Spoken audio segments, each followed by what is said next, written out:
Oke, salam pemrograman. Saya Iwan Aldiansa dan kita akan mulai lagi.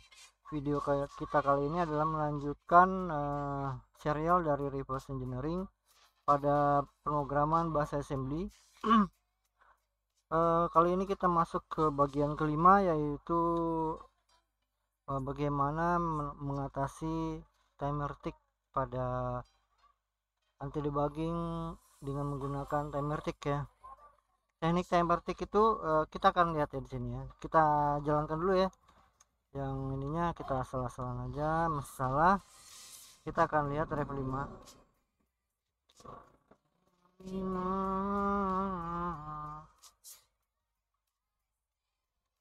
Ya teman-teman, mari kita lihat. Oke, di sini kita akan lihat instruksinya agak panjang biar lebih enak ya. Oke, di sini ya teman-temannya, kalau kita lihat proses pertama adalah jump ke trik 2. Trik 2 di sini adalah ini ya, trik 2. Berarti instruksinya jump lagi ke sini. Start plus 1 ya. Start plus 1 itu berarti ada di antara ini dengan ini. Oke. Kita akan lihat sebenarnya pakai ini juga bisa. Kita akan lihat di timer plus 1 ya. Plus 1. Oke, di sini RDT SC. Nah, kita akan lihat dengan radar ya.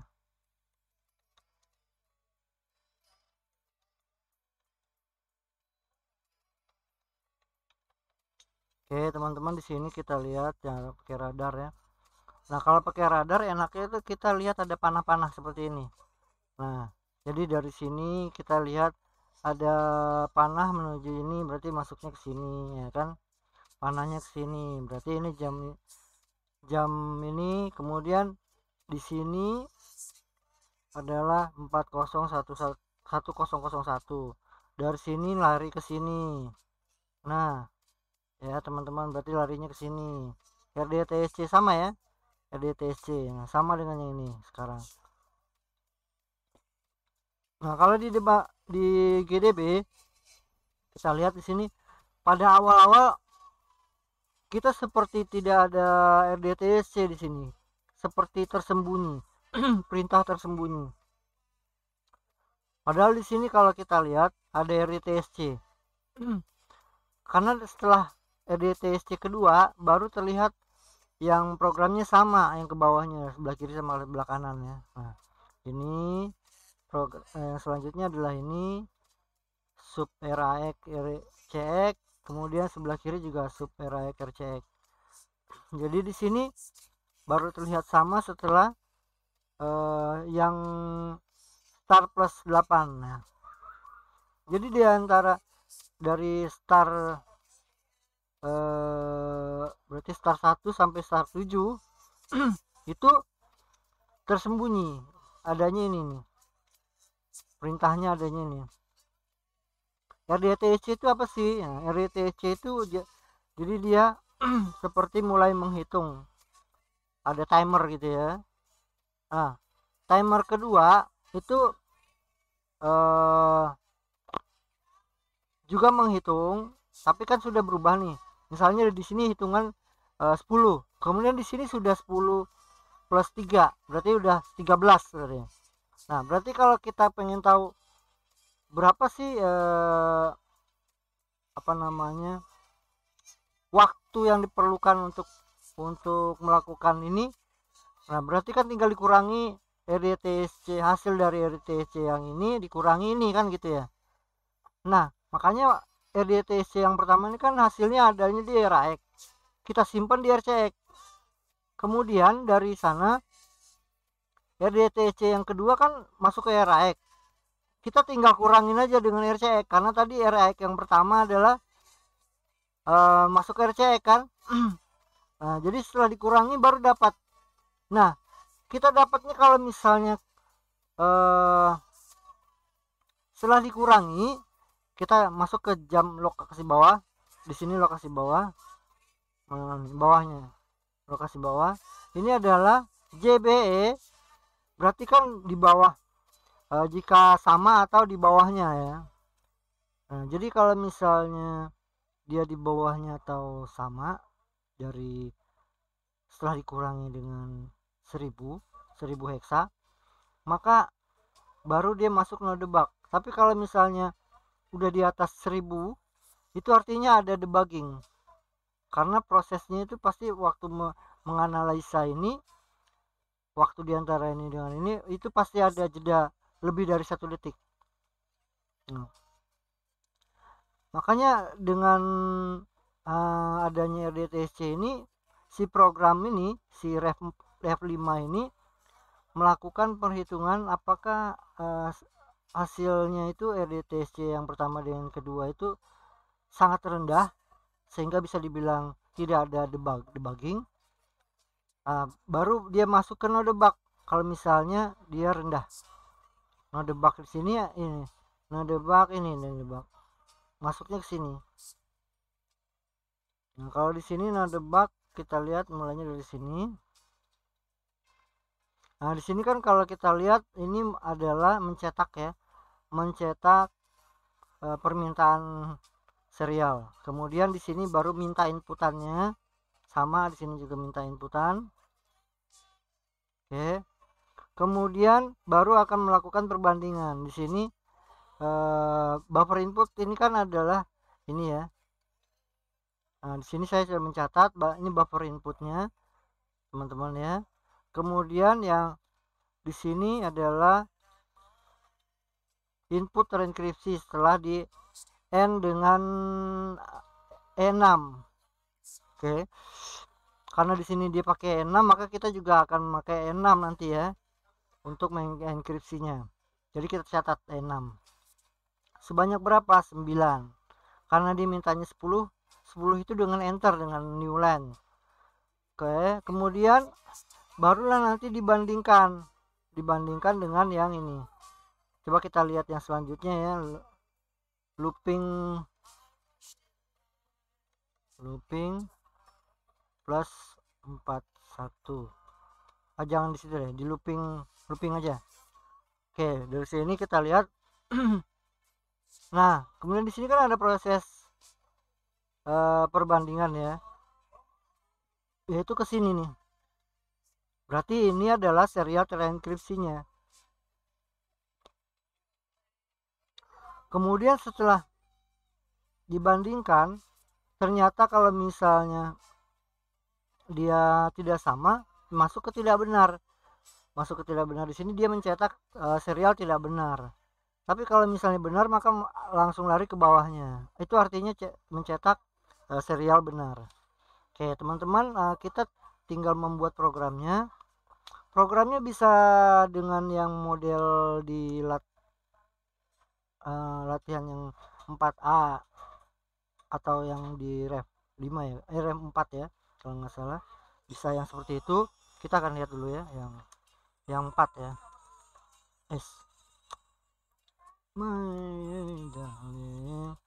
Di sini yang 4, kalau kita lihat, kita masuk solution.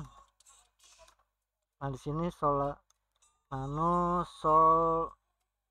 lat 4A lah ya. Coba kita lihat teman-teman. Nah, modelnya di sini kan kalau yang di sini modelnya dia melakukan perbandingan dengan cara langsung dimulai dari AL yang 20 sampai AL nya nanti 7F. Itu adalah ASCII code ya. Apa nyebutnya ASCII ya, kayak gini, ASCII code dari yang pertama ini 20 itu adalah spasi, 20 heksa ya, 20 heksa itu adalah spasi, dan selanjutnya dan seterusnya. Nah, termasuk di sana ada 41H, terus 61H, itu huruf semua tuh ya, sampai ke 7F ya. Itu nanti ada simbol-simbol sedikit tapi yang bisa diketik. Nah, jadi ASCII code 20H sampai 7F itu adalah ASCII code yang bisa ditekan di keyboard kalian. Makanya hanya sampai 7F di sini. Nah, saya punya ini, kalau ini cara yang kita kemarin ya. Sekarang kita akan coba dengan cara yang berbeda. Caranya bentar ya.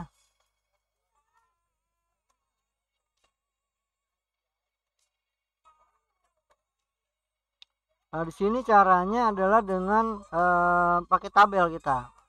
Sama sebenarnya, konsepnya sama, cuma saya ingin melakukan hal yang berbeda aja. Agar kalian itu bisa lebih membuka pikiran kalian aja bahwa teknik pemrograman itu macam-macam sebenarnya, tergantung orang yang memprogram. Nah, kalau ini tadi caranya dengan ini kan satu-satu ya, apa di istilahnya, dicek satu-satu dengan konsep tanpa tabel. Yang pertama tadi. Kalau yang ini dia pakai tabel. Nah, jadi di sini kan 20 heksa itu adalah spasi, kemudian 21, 22, 20 ini 21 ya. Ini 22, 23.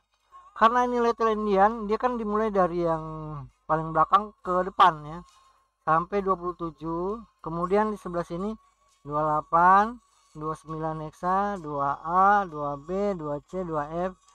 Kemudian baru masuk ke 30 itu adalah 0. 0, 1, 2, 3, 4, 5, 6, 7, 8, 9. Bang, kenapa yang ini kok mulainya dari kiri, sedangkan yang ini dari kanan?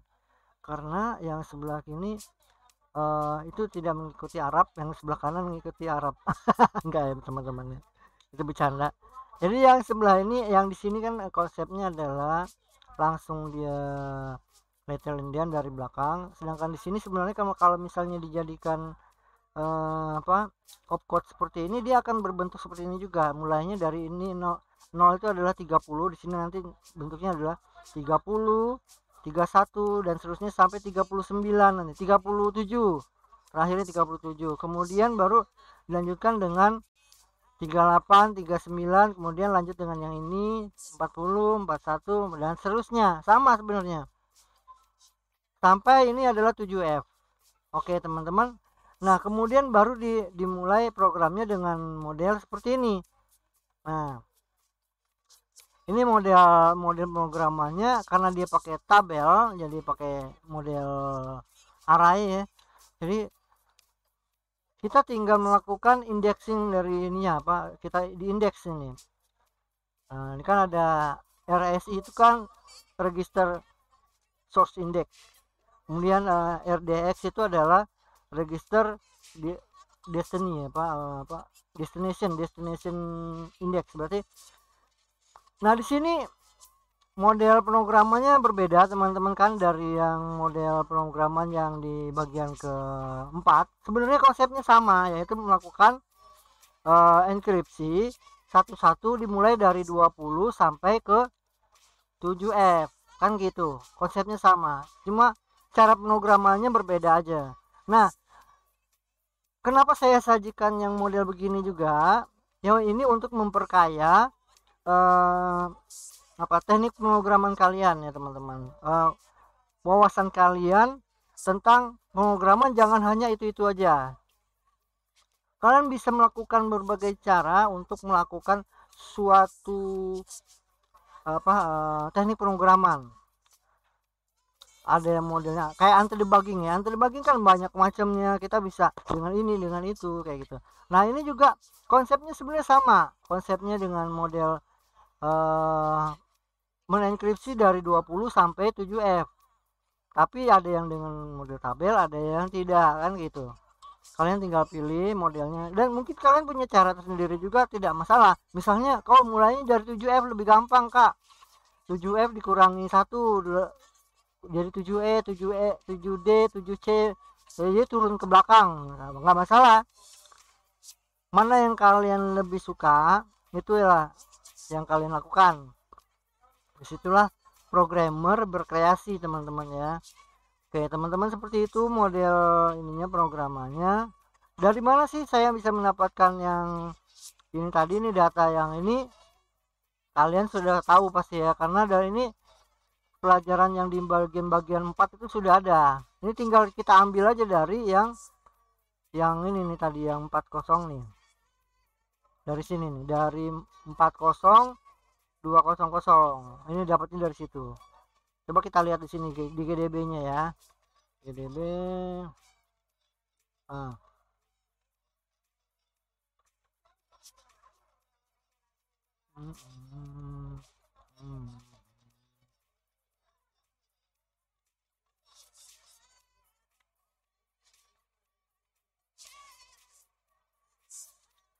Teman-teman, ini kalau misalnya kita lihat di sini 40 ya, langsung 9C 40 2000. Nah di sini teman-teman ada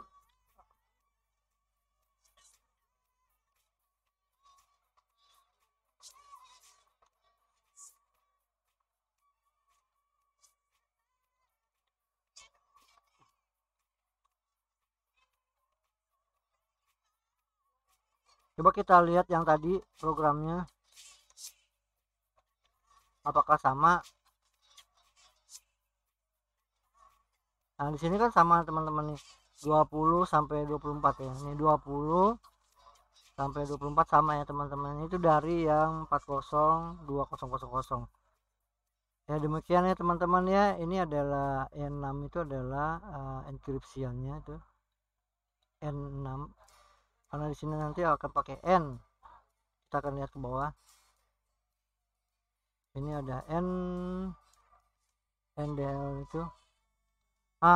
Seperti itu teman-teman. Di video yang selanjutnya kita akan membahas mengenai yang latihan-latihannya mungkin ya. Kita akan lihat apakah masih perlu dibahas yang latihan-latihannya atau kita langsung saja ke bagian 6, karena saya sedang mengejar supaya video-video di serial reverse engineering itu bisa lebih cepat disajikan ya teman-teman, karena ini tertundanya udah lumayan lama teman-teman, namanya sudah belum 1 tahun, 7 bulan ya, sudah hampir 8 bulan. Kalau usia kandungan itu udah hampir kelahiran ya teman-teman ya. Udah ada selamatan 7 bulan.